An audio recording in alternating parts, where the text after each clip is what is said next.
Počuli ste už o coworkingu. Trend, ktorý v zahraničí funguje už roky, prišiel aj na Slovensko. Málo kto ale vie, čo to vôbec je. A že aj u nás je možnosť kreatívneho priestoru pre tých, ktorí nechcú vyhadzovať veľa peňazí za vlastné kancelárie.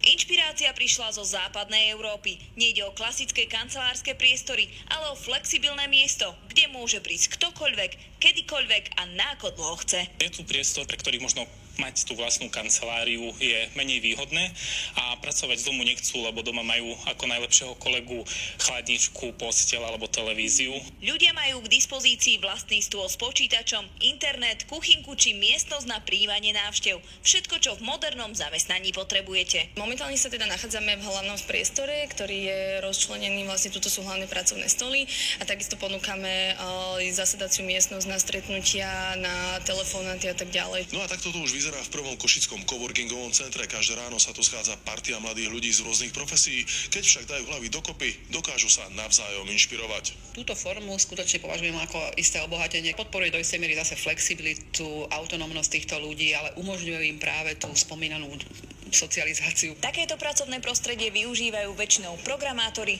webdizajneri alebo jednoducho ľudia, ktorí nemusia pracovať na jednom mieste. Ja som Mariana a študujem psychológiu a popri tom sa venujem osobnému rozvoju.